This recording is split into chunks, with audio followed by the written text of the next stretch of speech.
اللہ اللہ اللہ۔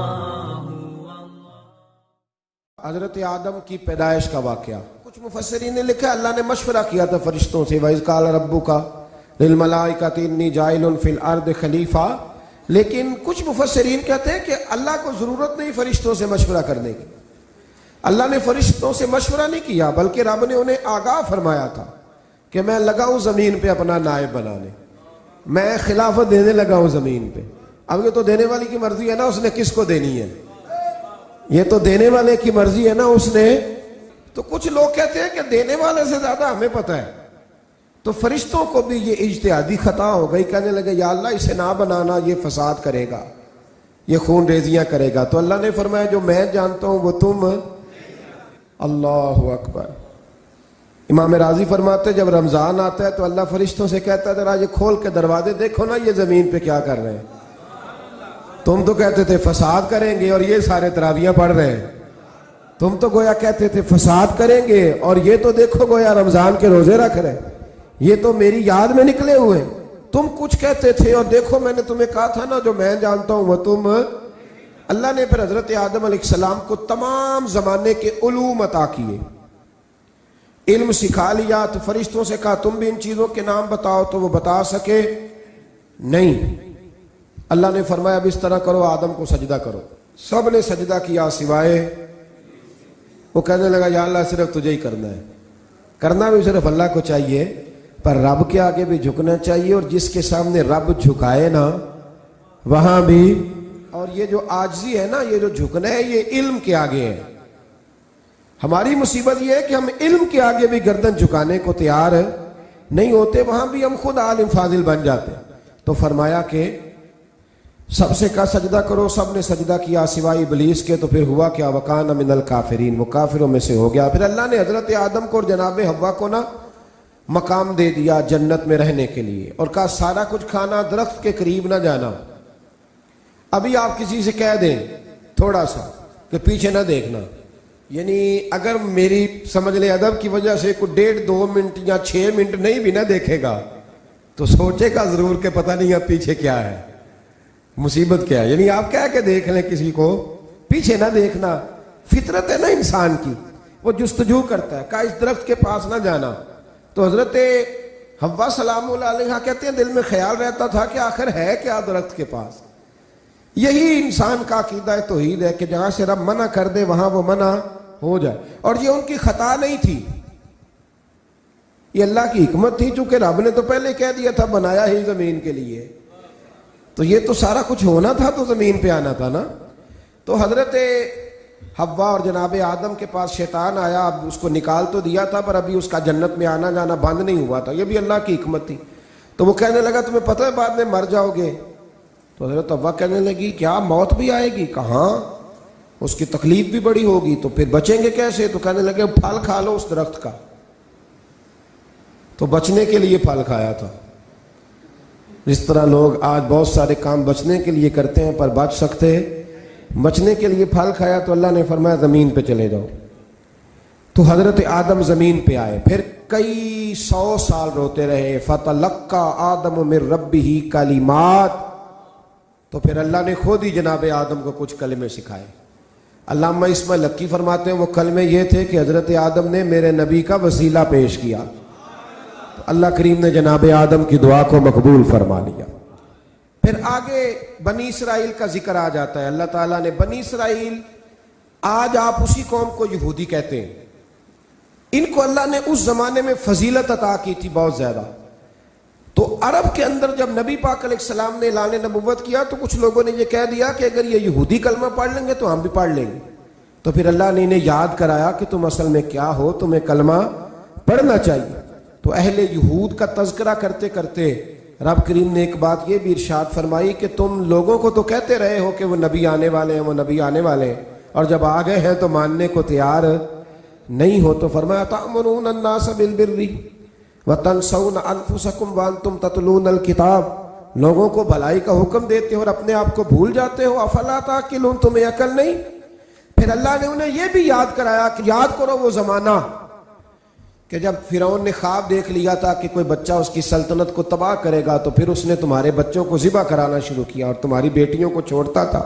فرمایا یہ بھی تو تم نے دیکھا, میں نے تمہیں پھر تم سے کہا جہاد کرو قوم عمالقہ کے خلاف, تو مقام طیہ میں جا کے یہ لوگ کہنے لگے ہم سے جہاد نہیں ہوتا. اللہ نے انہیں ایک میدان میں قید کر دیا. بڑی دلچسپ بات, قید تو لوگ ہوتے ہیں نا چار دیواری میں, تو اللہ نے بنی اسرائیل والوں کو جب انہوں نے کہا ہم جہاد نہیں کریں گے تو اللہ نے میدان میں قید کر دیا.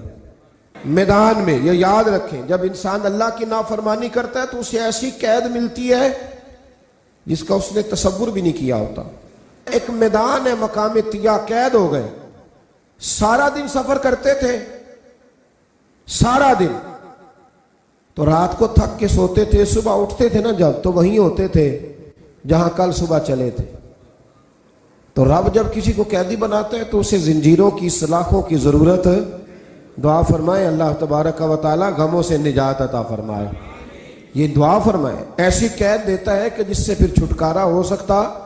تو بنی اسرائیل کا بہت زیادہ تذکرہ اس پارے میں اللہ تبارک و تعالی نے پھر بیان کیا اور پھر کہا کہ انہیں جو حکم دیا جاتا تھا یہ اس کی سرتابی کرتے تھے. پھر اللہ نے ان پر ذلت نازل کر دی اور یہ ہمیشہ اس کا شکار رہے. قوم سبت کا ذکر فرمایا اللہ نے. ہفتے والے دن کچھ لوگ نافرمانی کرتے. ہمارے بھی ہیلے بہانے ہیں نا آج کل کاروبار میں. تو اسی سپارے کی آیت نمبر 65 کے اندر اللہ تعالیٰ نے حضرت داؤد کی قوم کا ذکر کیا کہ اللہ نے انہیں حکم دیا تھا کہ ہفتے والے دن مچھلیاں نہیں پکڑنی. تو وہ کہتے تھے چلو ہاتھ لگا کے نہیں پکڑنی, ہاتھ لگا کے. وہ ہمارے لوگ ہیلے بہانے تلاش کر لیتے ہیں نا, وہ بڑے جناب انشورنس والا آ گیا, اب وہ بینک والا آ گیا, وہ فلانے صاحب آ گئے, وہ تروڑ مروڑ کے کہانیاں باتیں, اور پھر ہمیں بھی رستے مل جاتے ہیں بچنے کے. مفتی صاحب نے کہہ دیا تھا ایک مولانا سے میں نے ان کو کہا ہفتے والے دن مچھلیاں نہیں پکڑنے کا, نہیں پکڑتے, چھوٹے چھوٹے حوض بنا لیے. تو مچھلیاں زیادہ آتی تھی اس دن, یہ بھی اللہ کی قدرت تھی. نماز کے وقت گاہک زیادہ آتے ہیں, یہ اس کی قدرت ہوتی ہے. تو وہ مچھلیاں حوض میں جمع ہو جاتی ہیں. یوں سمجھ لیں کہ جال انہوں نے لگا لیے ہوئے تھے, تو جال میں وہ پھنستی رہتی تھی, حوضوں میں آتی رہتی تھی. ہفتے کو نہیں پکڑتے تھے, اتوار کو پکڑ لیتے تھے. تو پھر اللہ نے انہیں سزا دی. فرمایا تماشے کرتے ہو اللہ کے حکم کے ساتھ. کیا سزا دی؟ فَقُلْنَا لَهُمْ كُونُوا قِرَادَةً خَاسِئِينَ. فرمایا بندر بن جاؤ دھتکارے ہوئے. جو رزق حرام طریقے سے کماتے تھے رب انہیں بندر بنا دیتا تھا.